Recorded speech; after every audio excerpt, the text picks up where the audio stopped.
And tonight we have Dr. Ramon Rodriguez talking on advanced care planning. Ramon Rodriguez is a third-year internal medicine resident doctor at Brigham and Women's. He was born and raised in Providence, Rhode Island. His family is from the Dominican Republic. Ramon is the first in his family to attend college. He went to Brown University and also graduate from medical school at Columbia University in 2020. His interest is in palliative care, a field of medicine that focuses on the care of seriously ill patients and patients at the end of their life. So thank you and welcome, Dr. Rodriguez. Thank you again, Mandy, for this introduction. So what we're going to discuss today is what is advanced care planning, and then talk a little bit about the hard decisions that may come up for patients, for loved ones who are sort of facing emergency situations, and how to anticipate, sort of how to think through some of those decisions. And then the last section is about how to make your wishes known. And this is really like thinking proactively about what you would like for your future towards the end of life, what that might be, what you would want your end of life to look like. We'll get started with just some basic definitions and terms so that we're all on the same page. So advanced care planning is shortened into ACP. And in short, it's all about planning ahead. So at any age, a medical crisis might leave you too sick to make decisions about your own health. And even if you're not feeling sick now, planning for your healthcare in the future is a really important step in making sure that you get the care that you would want in the event that you wouldn't be able to speak for yourself, and other people, including family members and doctors, people that you trust, are sort of obliged to make decisions on your behalf. So essentially, advanced care planning is just a long way of saying planning ahead for a future in which you may not be able to voice your wishes or voice the ways in which you would want your life to be like in the event of a serious illness or emergency. There are a few steps that you would have to take. So the first one is to learn. And what I mean by that is to learn about the decisions that you may need to make in the future. That might mean, for example, you have side effects from a stroke. What sort of things would be important to you? Would it be important to you to be able to get stronger following that condition? And then the second step is to considering those decisions ahead of time. So you learn about the decisions that might be important in the future, and you have to sort of think about what you would want out of these, what you would want to accomplish, and how you would want to like make those decisions based on your values and sort of what's important to you as a person. And then the last and most important step is to let other people know.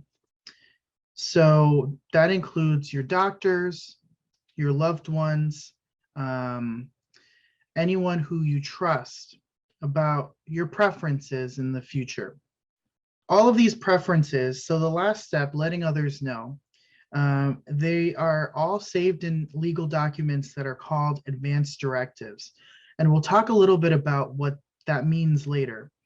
But essentially, it's a legal document that would only go into effect if you're unable to speak for yourself or in some way are incapacitated, that you can't verbalize your wishes for whatever reason. And it lets others know what kind of medical care you'd want in the event of a serious illness or even at the end of life. I'd like for us to have a conversation about any experiences you or any of your loved ones may have had with advanced care planning. And the only thing I'll say is feel free to share as much or as little as you feel comfortable discussing.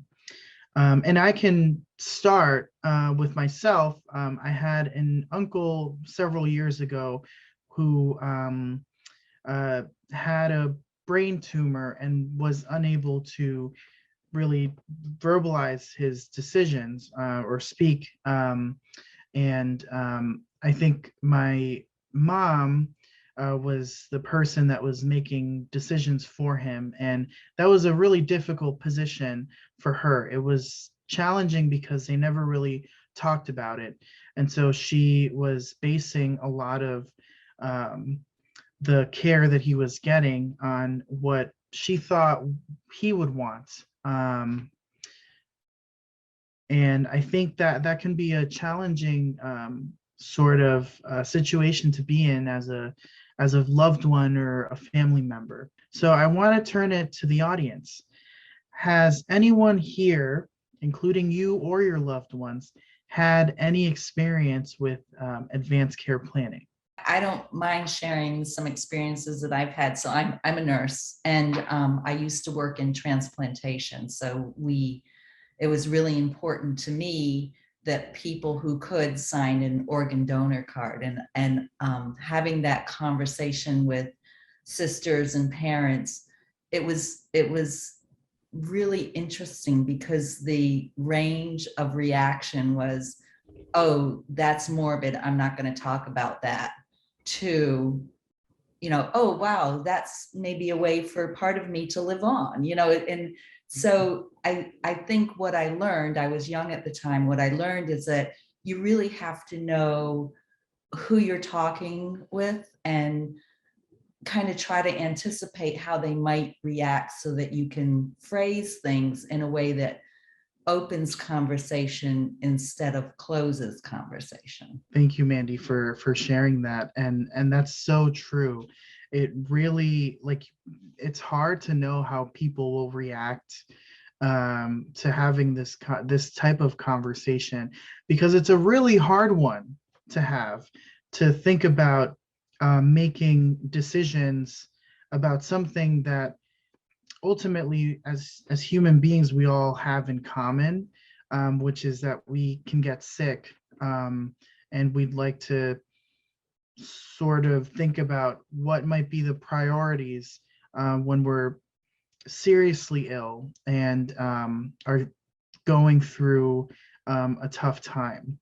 I'm always eager to learn more about this subject as I get older.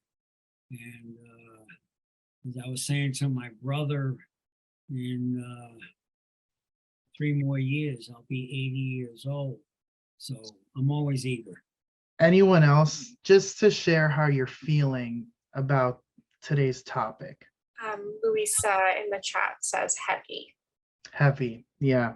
I feel, to get this off your chest, as they say now, you will go to wherever feeling much better, that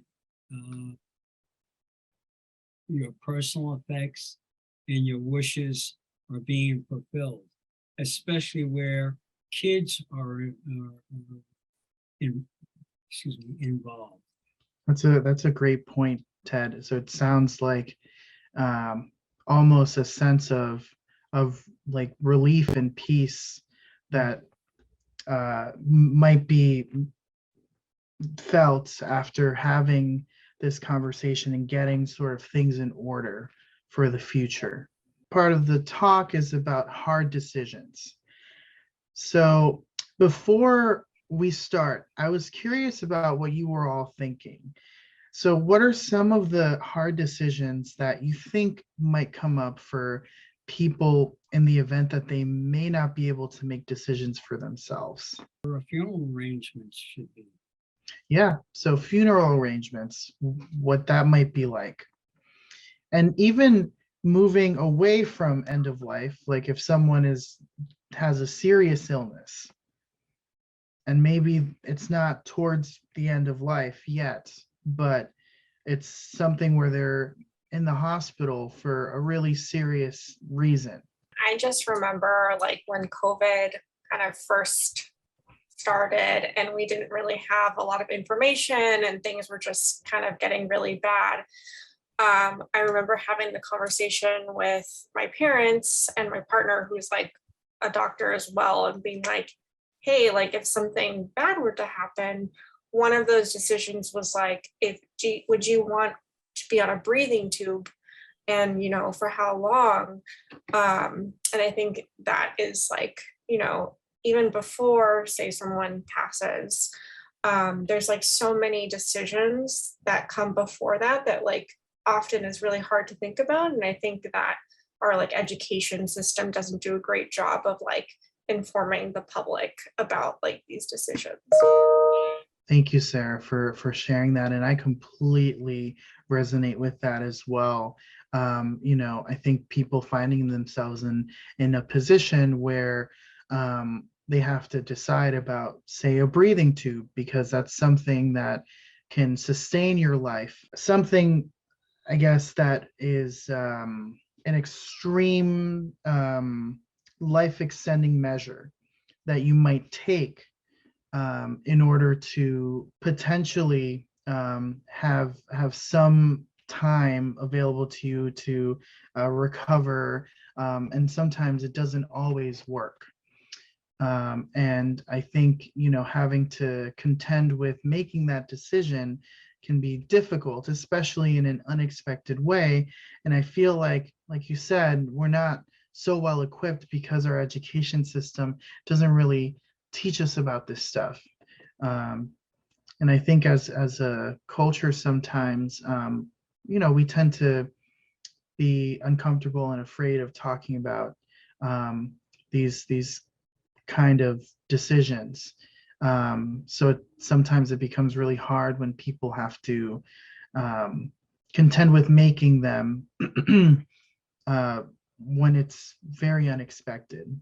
So I'll list off a few examples of some of the hard decisions that might come up. So the first one is CPR. So CPR, it's a very long term. It stands for cardiopulmonary resuscitation. So what it means is it's a maneuver in which if your heartbeat were to stop, or if your heart goes into a rhythm, or sort of if your heart stops, or if your heart is not beating in a regular way that is life-threatening, this is a maneuver that doctors and all healthcare professionals can do, which involves pushing on the chest with force while putting air into the lungs. And the force has to be pretty strong. And sometimes we notice that for older adults, it may not always be successful, especially in particular with older adults who have a lot of chronic or serious conditions and who might already be frail.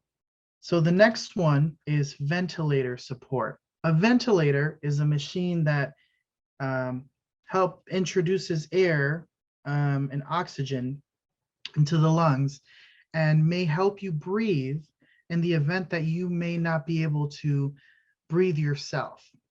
So sometimes we can use a mask to place over a patient's nose and mouth with a ventilator, and that's called a non-invasive, because it's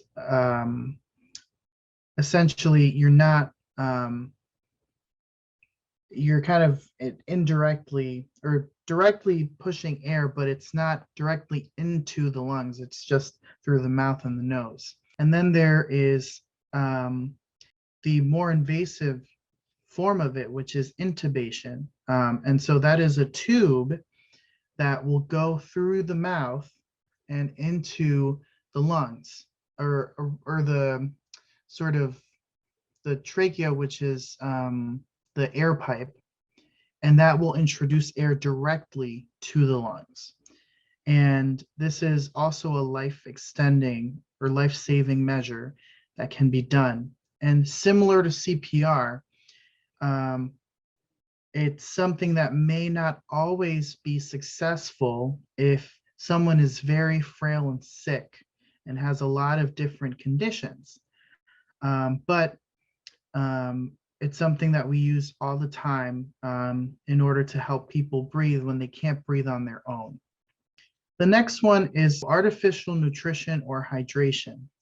So essentially, sometimes patients who are very, very sick may not be able to eat for whatever reason. And so artificial nutrition is essentially putting all the nutrients in that are provided in food and introducing them not through the mouth, but by other means. So that might be through basically a tube that connects directly to the stomach, or a line that connects to the veins, and it introduces it through the blood. And then hydration, as it's implied, is giving fluids. So not just those nutrients that you find in food, or not the nutrients that you find in food, but giving essentially water with electrolytes in order to keep someone hydrated through either of those means, either through a tube that connects directly to the stomach if you can't eat, or through a line that goes into the veins and gives you that fluid. So those are also life extending measures that we can use if someone is unable to eat and keep themselves nourished. And then the last one is comfort care. So essentially what that means is anything that can be done to soothe and relieve suffering while staying in line with your wishes. So that might be if someone's feeling very short of breath, giving medications to help with that shortness of breath. It might be limiting medical testing, and the focus is on making you feel comfortable if you're very seriously sick. Providing spiritual and emotional counseling, and treating symptoms that might make you feel uncomfortable, like pain, if you're feeling anxious, if you're having nausea, if you're feeling constipated. And this is sort of the last thing that we focus on when people are at the end of their life, treating all of these symptoms that are making people feel less comfortable. Now we're ready to talk about advance directives. So I brought that term up earlier, and these are the legal documents that capture what your preferences are, and that capture who should know about those preferences. It's a term that includes two elements. So one is a living will, and number two is the healthcare proxy. So just to go over a living will. So that is a document that helps you tell doctors how you want to be treated if you're unable to speak for yourself or for whatever reason and express your wishes. And if you're unable to speak about what your preferences are in terms of making decisions for some of those hard decisions that we talked about. So in a living will, for each of those hard decisions, you can say what you would prefer. So some people may want everything done because their priority is to live as long as possible. Some people might say, well, I don't want to go through all of that. So maybe do some of those things, but not all of those things. Some people might say, based on their beliefs, that I'd rather just go transition naturally instead of going through these life or sort of extensive treatments that may or may not ultimately leave you with the ability to engage with your family members if that's something is important to you in some circumstances. So that allows you, the living will allows you to kind of spell all of that out for yourself and your family. The other thing about these documents in general is that they are not permanent. They can change, and you have the power to change them whenever you want. So sometimes it's kind of hard to understand without having like the context of having some kind of problem going on, because there are some decisions that you have to make sort of depending on what is going on in terms of your health. But the living will is something, and the healthcare proxy, those are things that can always be changed depending on the circumstances. The next part is the healthcare proxy, which the legal term is durable power of attorney for healthcare, which is a mouthful. So that is a legal document that you name a person that you trust to make medical decisions for you in times when you're unable to do so. So that could be literally anyone that you feel knows you well to make those decisions. So if you're unable to speak for yourself, what that means is that they will be able to decide as you would when treatment decisions need to be made. You also have the option of naming what's called an alternate healthcare proxy. So if the healthcare proxy that you name, the first person that you name, is unable themselves to enact your wishes for whatever reason, then this is a second person in line that can step in and do that for you. And having a healthcare proxy helps you plan for situations that you can't really foresee. So for instance, like if you get into a serious car accident for whatever reason, and you can't make decisions for yourself, what questions do folks have out there? I have a question in the chat from Stephanie. Yes. She asked, do living will changes require revisiting the document with the lawyer? I don't think so. I think it's something that you can fill out at your doctor's office, actually. And we keep it in your files, in your medical record. And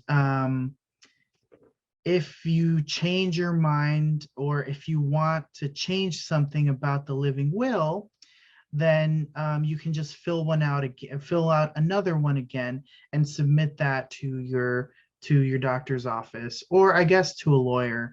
But we keep those records ourselves too. And that's the other thing about this, is that it kind of treads between like healthcare and also law. So just to say, I'm only a doctor, I'm not a lawyer. So some of the questions that you might have may be relevant to ask a lawyer, but I'll do my best to answer the questions that are pertaining to at least the scope of what we see in the hospital or in your clinic. I would only add that you keep a copy of both or either one in your personal papers, so that the family would have access to it, along with your doctor, but just in case your doctor cannot be reached. I'm not sure how the administration and hospitals work after 12 midnight. Can they get to this paperwork? So by having this document in your personal effects, I think the family or the person who's responsible for making that decision can say, here's a copy of the living will or healthcare proxy. Thank you so much, Ted. That is such an important point. you should always keep a copy of these documents. Always keep a copy, because as you mentioned, sometimes these documents just go missing. And if you have a copy and your loved ones have a copy of them, especially if they're up to date, if something were to happen, then they can easily just bring it to the hospital or to the lawyer, whatever the case is, in order to put everything into effect. It's always good to have backups, especially of these documents. In the state of Massachusetts, there are certain forms. So the healthcare proxy form is, at least in the state of Massachusetts, there is a specific one that is recognized legally. So sometimes, and I've seen this happen before, sometimes patients may fill out a healthcare proxy form that the state of Massachusetts doesn't recognize, and so it makes it null and void. So whenever you go to your doctor's office, they always have the right copy of the healthcare proxy form. So that is very important in the event that something were to happen and there may be, as you can imagine, disputes or situations where people are kind of battling or thinking about what is the right move here. There might be issues that come up, and I've seen those issues come up. So just make sure that you have the right forms, and your doctor's office will always have the right forms. Let's start with the living will and going into a little more detail, because how do you even start to think about what's important to you? How do you start to really nail down what are the things that should go into a living will? So there is a document or a form that I found online that's called What Matters to Me. And it's a workbook that's designed for people that have serious illness. And what I mean by serious illness are illnesses that are sort of progressive and that may shorten your lifespan. So for example, cancer is a serious illness. Heart failure is a serious illness. And so this is a workbook that's designed to help you kind of walk through what is important to you, what your priorities are, because it could be as simple as, I want to be able to go for a walk. I want to be able to sit at the beach. Those are things that if you express, that's a wish that you would like in the event that things happen. That is what we would prioritize, for you to be able to do those things that are important to you. Or I'd like to see my grandchildren every day. I'd like to be able to go to the park. Like, those are things that really are relevant to this conversation and to filling out the living will. So I'll give you some examples of some of the questions that this form in particular asks. So for example, for your health, what is your understanding of what's going on? Sometimes patients don't want to know don't want to have all the information about their illness, and they don't want to be told everything for whatever reason. And that's completely personal and up to you. And you can say that. You can say, if it's not good news, don't tell me, or tell me everything. And then there's a section that sort of is about you. So when you're having good days, what do you like about those good days? What are things that are important to you? If you're having a hard day, what does that look like? If you can't, for example, not being able to get out of bed, if you're in a lot of pain, if you're not hungry, etc. So those are things that you can really list out in order to start crafting your living will. And there's also a section about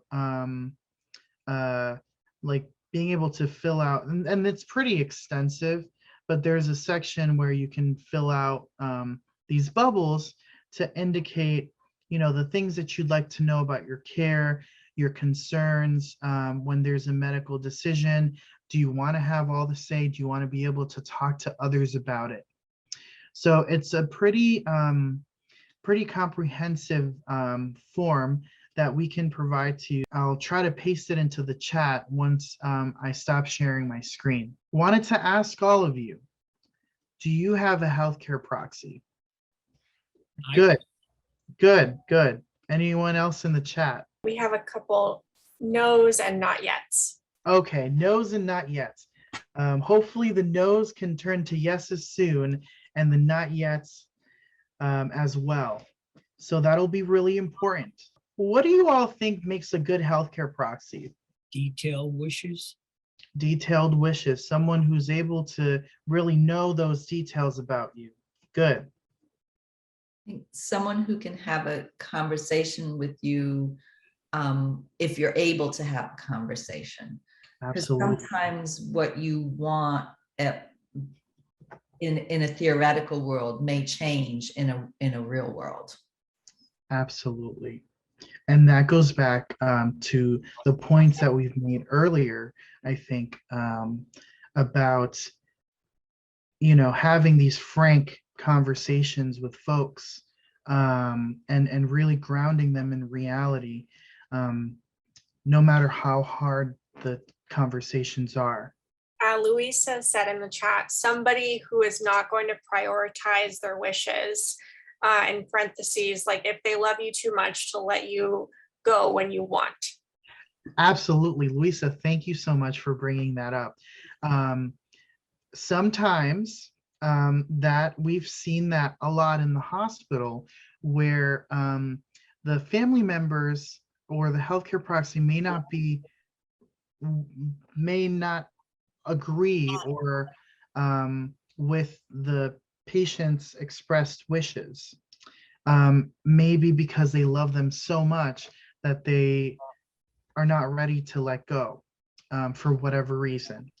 And so that can be tricky because the healthcare proxy would be acting in their own interests and not so much the patient. Thank you, Dr. Rodriguez, for sharing your time and your expertise. That was really excellent and a lot of really good tips on how to open the conversation with family and what's required. And thank you, Dr. Zambrano, for helping to facilitate tonight.